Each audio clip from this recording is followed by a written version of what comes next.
Chapter 14. Yeah, we got the skills. Fake hexes and shooting feet. Teach about pancakes. I did not wish to follow Calypso, with or without my tots. Sadly, my only other option was to hide in the cafe until the Emperor's men found me, or the cafe manager arrived and impressed me into service as a short-order cook. Calypso led the way, darting from hiding place to hiding place like the urban ninja she was. I spotted the lone Germanus on sentry duty, about 50 feet across the plaza, but he was busy studying the carousel. He pointed his polearm warily at the painted horses, as if they might be carnivorous. We made it to the far side of the crossroads without attracting his attention, but I was still nervous. For all we knew, Latirces might have multiple groups sweeping the park. On a telephone pole near the souvenir shop, a security camera stared down at us. If the triumvirate was as powerful as Nero claimed, they could easily control surveillance inside the Indianapolis Zoo. Perhaps that was why Latirces was searching for us. He already knew we were here. I thought about shooting the camera with an arrow, but it was probably too late. Cameras loved me. No doubt my face was all over the security monitors. Calypso's plan was to circumvent the orangutans and cut through the reptile display, skirting the park perimeter until we reached the train depot. Instead, as we passed the entrance to the ape habitat, voices of an approaching Germanus patrol startled us. We dove into the orangutan center for cover. All right, I got startled and dove for cover. Calypso hissed, "No, you idiot!" then followed me inside. Together we crouched behind a retaining wall as two Germani strolled past, chatting casually about head-bashing techniques. I glanced to my right and stifled a yelp. On the other side of a glass wall, a large orangutan was staring at me, his amber eyes curious. He made some hand gestures, a sign language? Agamethus might have known. Judging from the great ape's expression, he was not terribly delighted to see me. Alas, among the great apes, only humans are capable of proper awe for the gods. On the plus side for orangutans, they have amazing orange fur that no human could possibly rival. Calypso nudged my leg. We need to keep moving. We scurried deeper into the display room. Our simian movements must have amused the orangutan. He made a deep barking noise. "Shut up!" I stage whispered back at him. At the far exit, we huddled behind a curtain of camouflage netting. I cradled my taters and tried to steady my breathing. Next to me, Calypso hummed under her breath, a nervous habit of hers. I wish she would stop. Whenever she hummed a tune, I knew I had the urge to sing harmony very loudly, which would have given away our position. At last, I whispered, "I think the coast is clear." I stepped out and smacked straight into another Germanus. Honestly, how many barbarians did Commodus have? Was he buying them in bulk? For a moment, all three of us were too surprised to speak or move. Then the barbarian made a rumbling sound in his chest as if to shout for backup. "Hold these!" I thrust my package into his arms.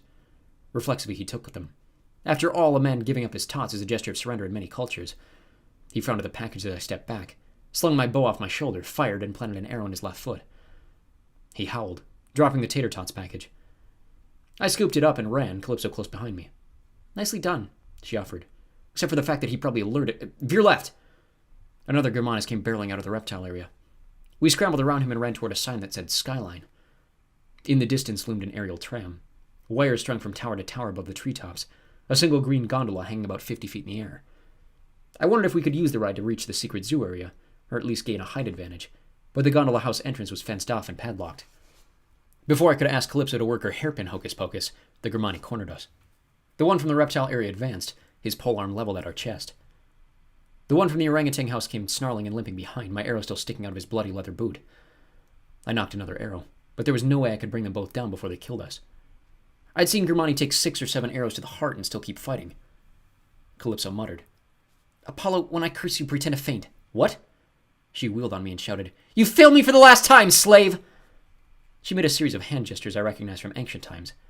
Hexes and curses that no one had ever dared to make in my direction. I was tempted to slap her. Instead, I did as she asked. I gasped and collapsed. Through my half-lidded eyes, I watched Calypso turn on our enemies. "Now it's your turn, fools!" She began making the same rude gesture toward the Germani. The first one stopped. His face paled. He glanced at me lying on the ground, then turned and fled, barreling past his friend. The Germanus with the wounded foot hesitated. Judging from the hatred in his eyes, he wanted revenge for the missile weapon that had ruined his left boot. Calypso, undaunted, waved her arms and began the incant. Her tone made it sound as if she were raising the worst demons from Tartarus, though her words, in ancient Phoenician, were actually a recipe for making pancakes. The wounded Germanus yelped and hobbled away, leaving a trail of smeared red prints behind him.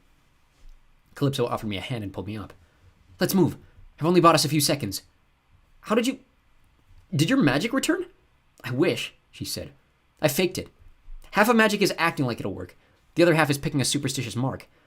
They'll be back with reinforcements." I'll admit I was impressed. Her hexing had certainly unnerved me. I made a quick gesture to ward off evil, just in case Calypso was better than she realized. Then we ran together across the perimeter fence. At the next crossroads, Calypso said, "This way to the train." "You're sure?" She nodded. "I'm good at memorizing maps.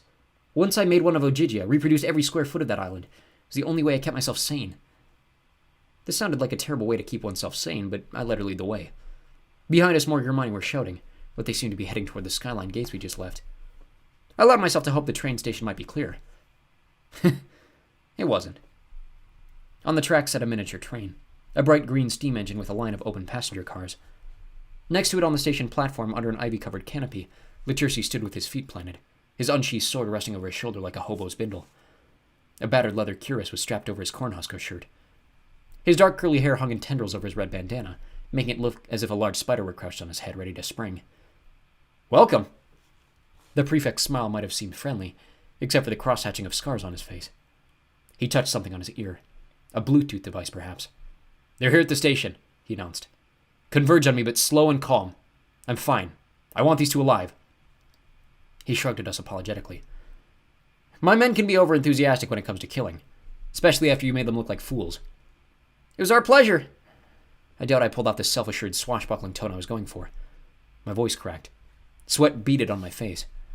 I held my bow sideways like an electric guitar, which was not a proper shooting stance, and in my other hand, instead of an arrow that might have been useful, I held a package of frozen tater tots.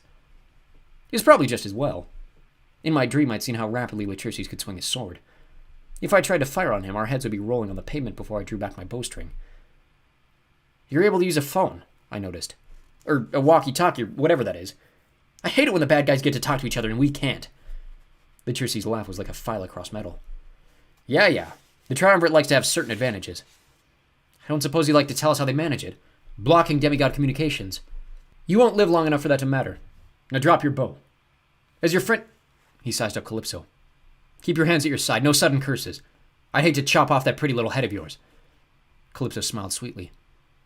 "I was just thinking the same thing about you. Drop your sword and I won't destroy you." She's a good actor. I made a mental note to recommend her to my Mount Olympus invitation-only summer camp, Method Acting with the Muses, if we ever got out of this alive. Latursis chuckled. "That's good. I like you. But in about 60 seconds, a dozen Germani are going to swarm this depot. They'll not ask as politely as I did." He took a step forward and swung his sword to his side. I tried to think of a brilliant plan. Unfortunately, the only thing that came to mind was weeping in terror. Then above Latursis, the ivy rustled on the canopy. The swordsman didn't seem to notice. I wondered if orangutans were playing up there, or perhaps some Olympian gods had gathered for a picnic to watch me die. Or maybe... The thought was too much to wish for. But in the interest of buying time, I dropped my bow. "Apollo!" Calypso hissed. "What are you doing?" Latursis answered for me. "He's being smart. Now where's the third member of your little party?" I blinked. It's just the two of us." Latursis' facial scars rippled, white lines on tan skin, like the ridges of a sand dune. "Come now. You flew into the city on a dragon, 3 passengers. I very much want to see Leo Valdez again. We have unfinished business." "You know Leo?" Despite the danger we were in, I felt like a small sense of relief. Finally, some villain wanted to kill Leo more than I wanted. That was progress. Calypso didn't seem so happy. She stepped toward the swordsman with her fist clenched. "What do you want with Leo?" Latursis narrowed his eyes. "You're not the same girl he was with before. Her name was Piper. You wouldn't happen to be Leo's girlfriend, would you?" Red blotches appeared on Calypso's cheeks and neck. Latursis brightened. "Oh, you are! That's wonderful. I can use you to hurt him." Calypso snarled. "You will not hurt him!" Above Latursis, the canopy roof shook again, as if 1,000 rats were scurrying through the rafters. The vines seemed to be growing, the foliage turning thicker and darker. "Calypso," I said, "step back." "Why should I?" she demanded. "This Cornhusker just threatened Calypso!" I grabbed her wrist and yanked her from the shadow of the canopy, just as it collapsed on top of Latursis. The swordsman disappeared under hundreds of pounds of shingles, lumber, and ivy. I surveyed the mass of quivering vines. I saw no orangutans, no gods, no one who might have been responsible for the collapse. "She must be here," I muttered. "Who?" Calypso stared at me with wide eyes. "What just happened?" I wanted to hope. I was afraid to hope. Whatever the case, we couldn't stay. Latursis was shouting and struggling under the wreckage, which meant he wasn't dead. His Germani would be here any second. "Let's get out of here."